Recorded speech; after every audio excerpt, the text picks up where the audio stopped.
അല്ലാഹുവിന്റെ റസൂൽ മുഹമ്മദ് മുസ്തഫ. ഇവിടെയാണ് നമ്മുടെ സ്വന്തം ശരീരത്തിനോട് നമ്മൾക്ക് നീതി കാണിക്കണമെന്ന് പറയുന്നത്. ഈ ശരീരത്തിന്റെ ഉള്ളിലുള്ള അവയവങ്ങളോട്, കിഡ്നിയോട്, കരളിനോട്, നമ്മുടെ വയറിനോട്, നമ്മളെ ശരീരങ്ങളോട്. അതാണ് അല്ലാഹുവിന്റെ റസൂല് പറയുന്നത്, നീ 1/3 ഭക്ഷണം കഴിച്ചാൽ മതി. 1/3 ഭക്ഷണം കഴിച്ചാൽ മതി എന്ന് പറയുമ്പോൾ 1/3 കൂടിപ്പോയാൽ നിന്റെ ശരീരത്തിനോടുള്ള ഹക്ക് നീ പാലിക്കുന്നില്ല എന്നുള്ളതാണ്. 1/3 ഭക്ഷണം കഴിച്ചാൽ കൃത്യമായിട്ട് നമ്മുടെ കിഡ്നിയുടെ പ്രവർത്തനം, നമ്മുടെ വൃക്കയുടെ പ്രവർത്തനം, നമ്മുടെ ആമാശയം താങ്ങുന്ന ഒരു അളവാണ് 1/3.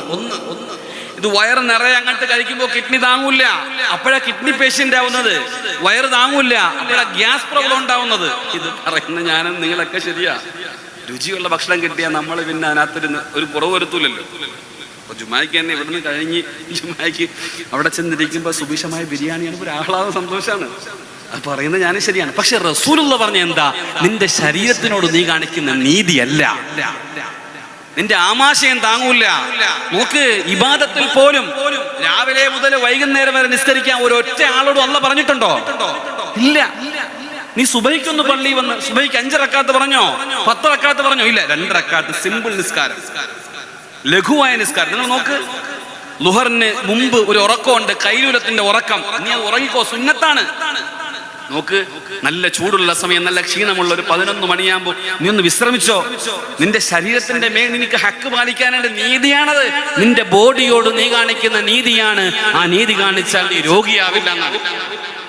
എന്നിട്ട് നീ വന്ന് ളുഹർ നിസ്കരിക്കുമ്പോൾ 4 റക്അത്ത് നിസ്കരിച്ചോ. അപ്പോഴും തറാവീഹിന്റെ 20 പറഞ്ഞില്ല അല്ലാഹ്. നിങ്ങൾ നോക്ക്, അല്ലാഹ് പറയാറുന്നു ഒരു ളുഹർ 20 റക്അത്ത് പറഞ്ഞിരുന്നെങ്കിൽ നമ്മൾ അവസ്ഥ ഇപ്പം ചിന്തിച്ചു നോക്കിയേ. ഇപ്പൊ തന്നെ നിസ്കാരത്തിൽ ദുആങ്ങാനും നീണ്ടങ്ങാനും പോയ ഇങ്ങനെ ഒരു ആട്ടമാണ് നമുക്ക്. അത് പെട്ടെന്ന് തീർന്നു പോണം. അസ്റിന് 4 റക്അത്ത്, നിങ്ങൾ നോക്കിയേ, മഗ്രിബിന് 3 റക്അത്ത്, എല്ലാം കൃത്യമായി ഒരു കൃത്യനിഷ്ഠയോടുകൂടി അള്ളാഹു നമുക്ക് തന്നു. അതിൽ ഏറ്റക്കുറച്ചിലില്ല. ഇമാമിങ്ങളെങ്ങാനും മഅമൂമിങ്ങളെ ബുദ്ധിമുട്ടിക്കുന്ന രീതിയിൽ രാവിലെ സുബഹിക്കോ ളുഹറിനോ അസ്റിനോ മഗ്രിബിനോ ഇശ ദീർഘമായിട്ട് ഓതാൻ പാടില്ല എന്നാണ്. അത് കറാഹത്താണ്.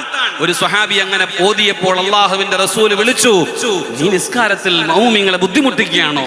നിന്റെ നീതിയല്ല, നിന്റെ ഹക്കല്ല, നീ ചെയ്യരുത്.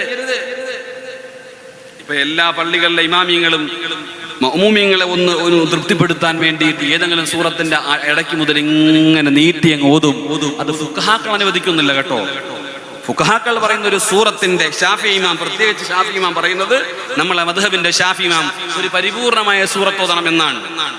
ആ സൂറത്ത് കൃത്യമായി സുബഹിയുടെയും മഗ്രിബിന്റെയൊക്കെ സുന്നത്തായ സൂറത്തുകൾ വരെ ഉണ്ട്. അത് കൃത്യമായിട്ട് നിങ്ങൾ ഒരു സൂറത്ത് ഓതുന്നെങ്കിൽ അതിന്റെ പരിപൂർണ്ണ തോത് ഇടയ്ക്കുന്ന മൂലയ്ക്കുന്ന ഓതല്ലേ എന്നാണ് ഷാഫി മദ്ഹബാണ്. അള്ളാഹുവിന്റെ റസൂൽ എപ്പോഴും അത് ശ്രദ്ധിച്ചിരുന്നു എന്ന് വരെ കാണാം.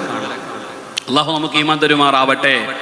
അപ്പൊ രാവിലെ മുഴുവനും നോമ്പ് പിടിക്കുന്ന, രാത്രി മുഴുവനും നിസ്കരിക്കുന്ന സ്വഹാബിയോട് അല്ലാഹുവിന്റെ റസൂല് പറഞ്ഞു, ഫലാ തഫ്അൽ, നീ അങ്ങനെ ചെയ്യരുത്, നീ അങ്ങനെ ചെയ്യാൻ പാടില്ല. സും വ അഫ്തിർ, നീ നോമ്പ് നോൽക്ക്, എന്നിട്ട് നീ നോമ്പ് മുറിക്ക്. വഖും, നീ നിസ്കരിക്ക്. വനം, എന്നിട്ട് നീ ഉറങ്ങ്.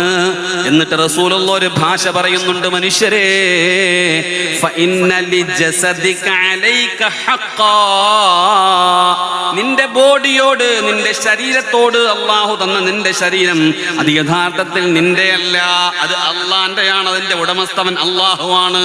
നിനക്ക് തൽക്കാലം അത് നിയന്ത്രിക്കാൻ വേണ്ടി തന്നേ ഉള്ളൂ.